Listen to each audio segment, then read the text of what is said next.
Le 24 septembre 1995, le Maroc a connu la réussite de sa première transplantation cardiaque.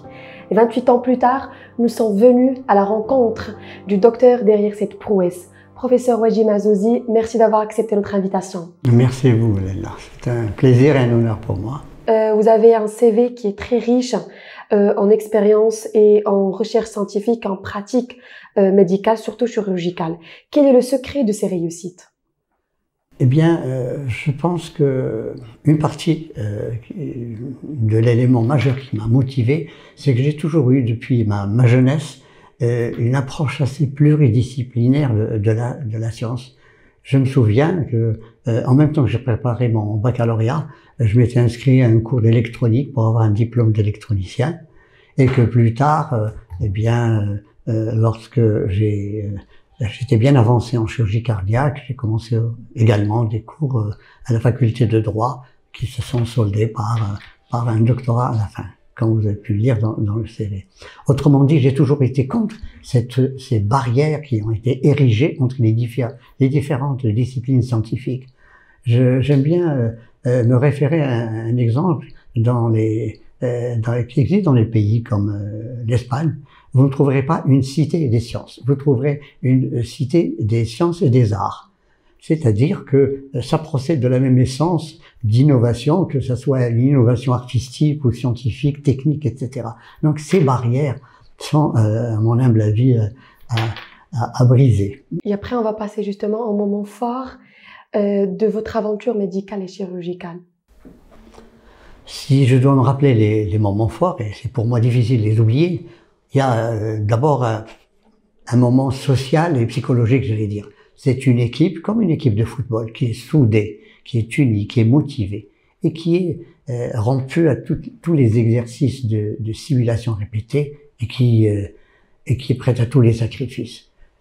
Est prête et disposée 24 sur 24, 7 sur 7, pour une durée qui est inconnue pour nous. En fait, elle a duré plus de 6 mois. Il y a un deuxième moment qui est un moment qui est très émouvant pour moi, à sa simple évocation. C'est un moment humanitaire. C'est ce papa qui a perdu un être cher, un jeune homme de 18 ans, par mégarde, par un oubli, une négligence, et qui, au comble de sa douleur, accepte de faire preuve d'une générosité sublime, celle du don d'organes, et d'être ainsi, par l'intermédiaire de son fils, le premier donneur d'organes en mort cérébrale. Et il a même proposé de donner d'autres organes, et il insistait pour que ce cœur vive à travers un autre jeune homme. Voilà. Si je devais citer un troisième moment, eh bien c'est un moment technique. Vous savez sûrement que quand on opère à cœur ouvert, c'est un petit peu notre pratique quotidienne, eh bien, nous opérons un cœur qui est sous circulation extracorporelle, c'est-à-dire que cette machine supplée à l'oxygénation et à la circulation, et ce qui nous permet d'opérer sur un cœur qui est immobile et qui est exsangue, vide de toute présence sanguine à son niveau, mais in situ, c'est-à-dire à l'intérieur du thorax, à l'intérieur de la poche péricardique. Eh bien, dans une transplantation, et c'est le seul moment que connaît un chirurgien cardiaque, eh bien, on a réséqué le cœur, et il n'est plus in situ, on l'a enlevé, c'est un cœur arrivé en bout de course, il est malade, on l'a réséqué en totalité, et devant nous s'offre un spectacle qui est terrifiant, celui d'un thorax vide, parce qu'il signe le point de non-retour en arrière. Nous ne pouvons que greffer et réussir si nous voulons que notre patient survive. Et après, vous avez parlé de la première transplantation cardiaque faite par vous et votre équipe en 1995. Pouvez-vous nous raconter l'ambiance de cet événement, cet grand événement? Merci pour cette question, parce que c'est peut-être la plus importante des questions, j'allais dire, concernant la transplantation cardiaque. C'est cette ambiance qui n'est pas possible d'oublier non plus. Oui. Impossible. C'est cette équipe qui est devenue familiale, qui est prête à tout sacrifier, comme je l'ai dit, et qui est prête à une coopération totale entre toutes les disciplines, tous les spécialistes qui sont impliqués dans cette aventure, qu'ils soient chirurgiens, cardiologues, anatomopathologiste, rythmologue, paramédical. C'est très important le rôle qu'a joué le paramédical. Qu'il soit de Rabat ou de Casablanca. Casablanca jouait un rôle, nos amis réanimateurs de Casablanca ont joué un rôle très important. Et puis il faut pas oublier les Espagnols. C'est le professeur Mattesson qui a accepté, à titre exceptionnel, de nous brancher comme si nous étions espagnols sur ce que j'appellerais Espagne transplant. Donc je n'oublierai jamais la voix de Maria qui nous répondait: professeur, nous avons un donneur, il est à 50 kilomètres de Tarifa. Est-ce que vous pouvez vous venir? Parce qu'il fallait juridiquement que notre équipe se déplace pour le prélèvement. C'est obligatoire. Et pour préparer cette simple réponse, il fallait que nous ayons préparé tous les itinéraires, les fonds qui financeraient un jet privé, qui irait chercher le délai, car il faut un délai de 6 heures entre le moment où on prélève le cœur et le moment où il bat à nouveau dans un thorax, celui de Hussein. Alors vous imaginez le décollage, l'atterrissage avec une équipe pas trop loin de l'Espagne du Sud et atterrissant où? À l'époque, Casablanca était fermé la nuit.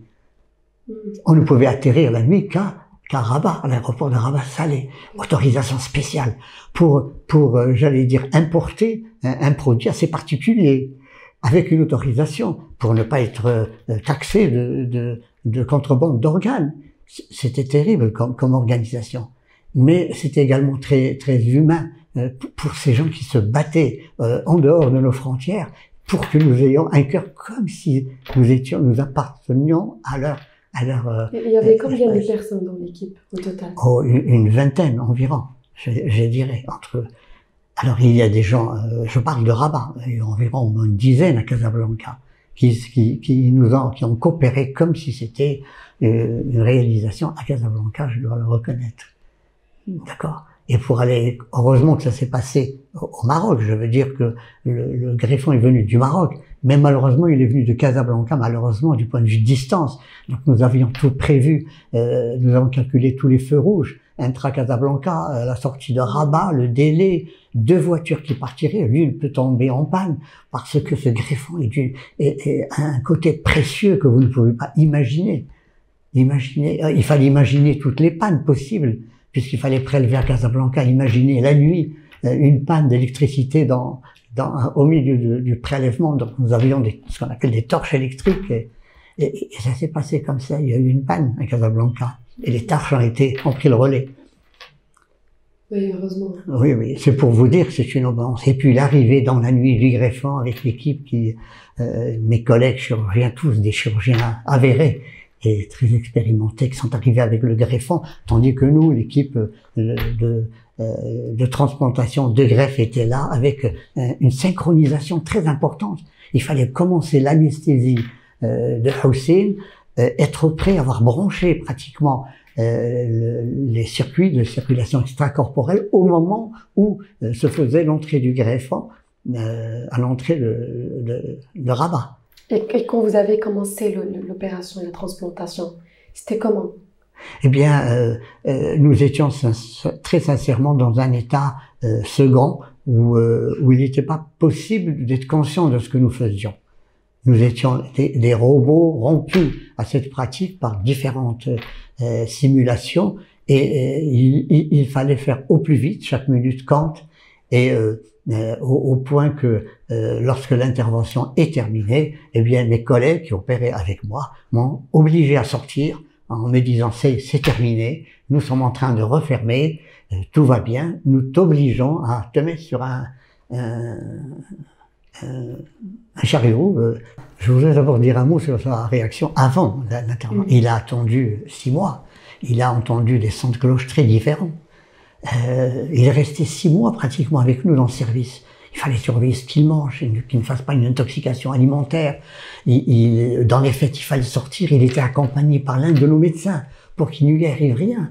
C'était un malade vulnérable en attendant cette greffe, parce que un jour, il a essayé d'aller prier dans la mosquée de l'hôpital en allant assez vite pour se prouver que peut-être il fallait pas encore une transplantation. Il est revenu dans un état tel qu'il fallait le mettre en réanimation. Il a entendu des gens lui dire, tu sais, c'est peut-être juste une expérience qu'ils veulent faire. Nous avons affronté beaucoup d'obstacles psychologiques, etc., de dépression également. Donc il fallait parfois l'un de nos collègues aller le voir à 1h du matin. Il était réveillé. Comment ça va? Eh ben, je suis un peu déprimé. Je ne sais pas si le greffon va arriver à temps. Et je ne sais pas. Je sais pas si vraiment je peux rester ou... Oui, c'était... Est-ce qu'il a vécu une vie normale après la transplantation? Alors, pourquoi je dis chaque fois que c'est un contrat moral entre une équipe, deux patients, un donneur et un receveur, et la société? C'est parce que l'histoire, l'aventure ne finit pas avec la transplantation, techniquement parlant. D'abord, il y a une première, une deuxième semaine qui sont très difficiles, où il faut surveiller et réajuster les drogues, la réanimation à la minute près. Et donc c'était encore une source de stress pour toute l'équipe. Mais également, c'est une aventure de suivi et de don de soi-même, de toute l'équipe, pendant de longues semaines, puis de longues mois. Pourquoi? Eh bien, un malade transplanté doit bénéficier de plusieurs thérapeutiques, en plus du suivi lui-même. C'est ce qu'on appelle, vous le savez, les immunosuppresseurs. Or, un transplanté est dans une situation critique. Il est entre, excusez-moi l'expression, les requins et les piranhas. Si vous donnez trop d'immunosuppresseurs, il sera à la merci de n'importe quelle infection. Vous allez déprimer même ses moyens de défense.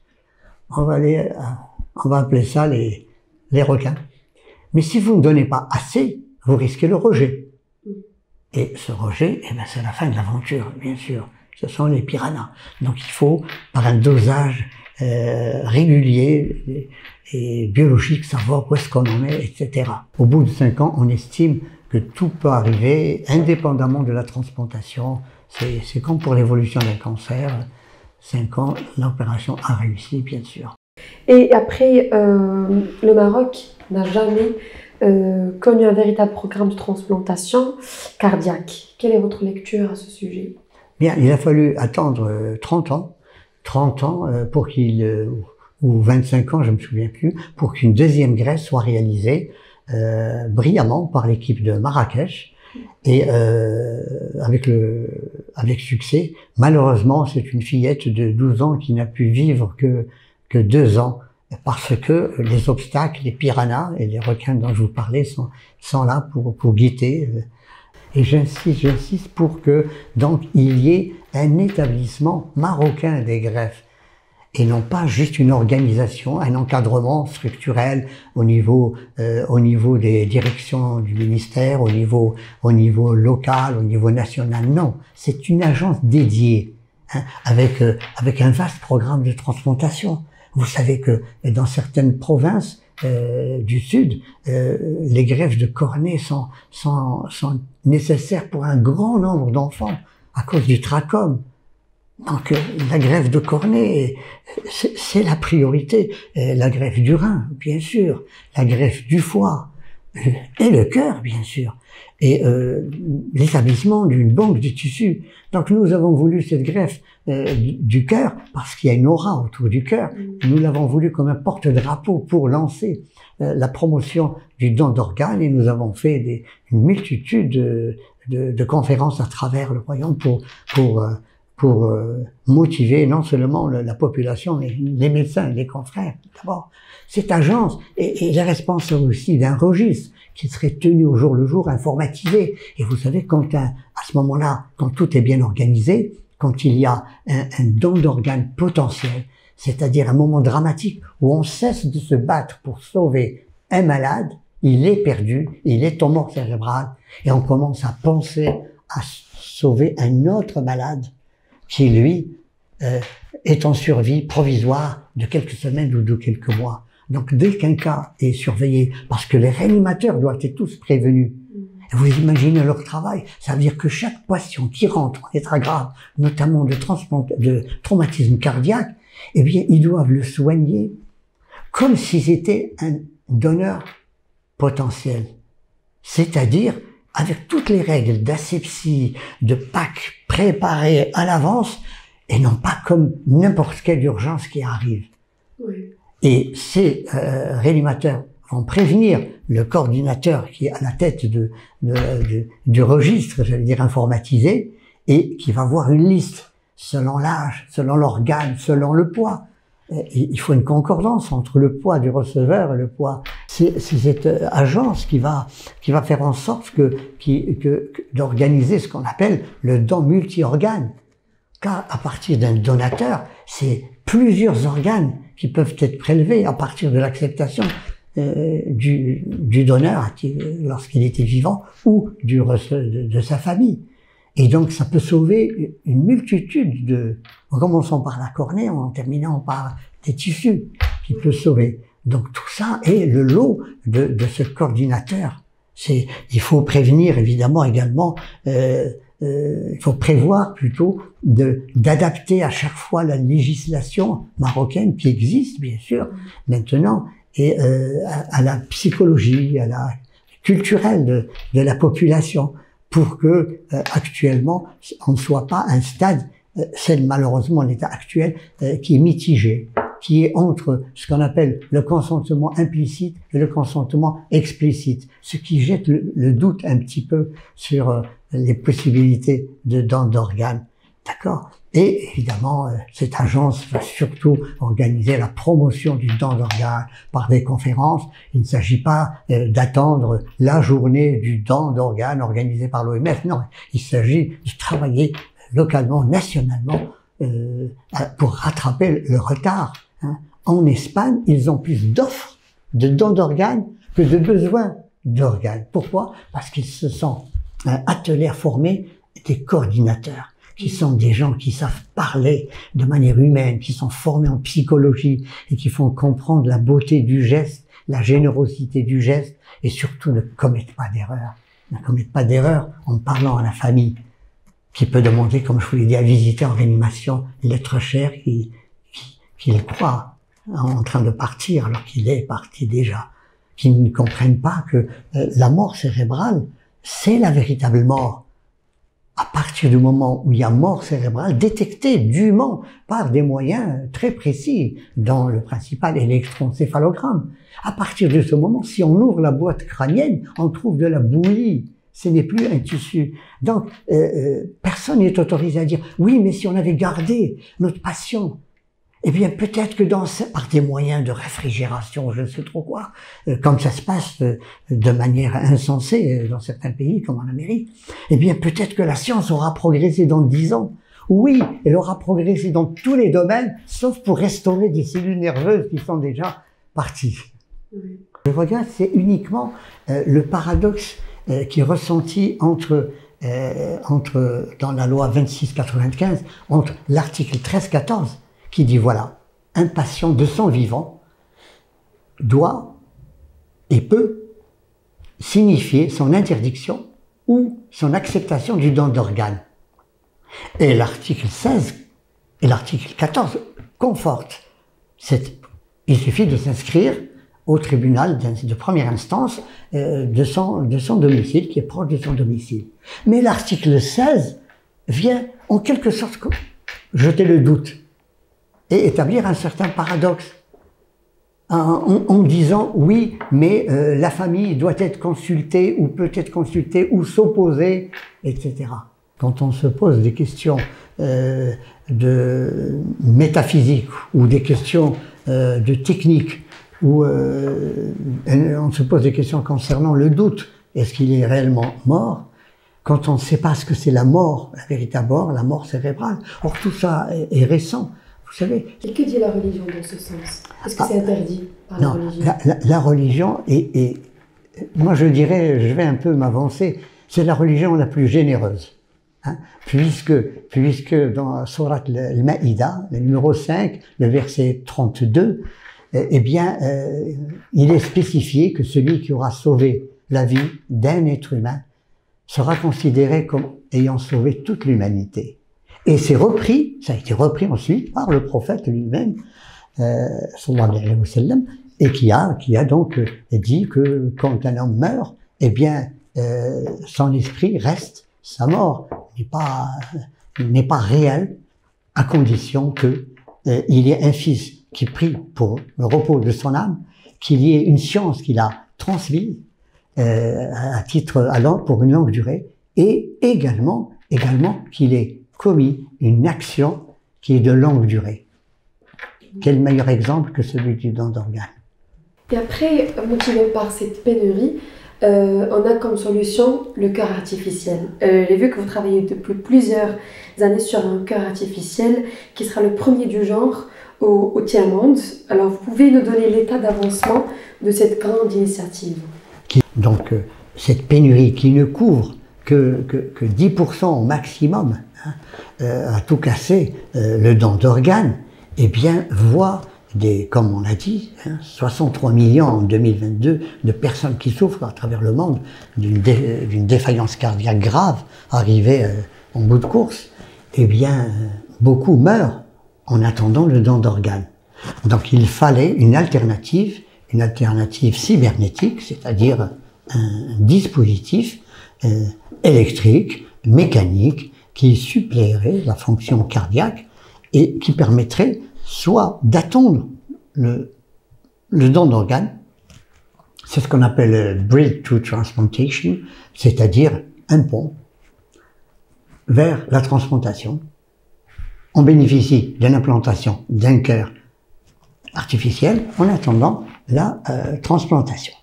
C'est ce qui a été fait à Casablanca par l'équipe de Casablanca, dont je salue encore le brio de sa réalisation il y a une quinzaine de jours. Avant, on appelait ça uniquement un cœur artificiel. Maintenant, on l'appelle aussi un dispositif d'assistance ventriculaire. Parce que les notions ont évolué. D'accord?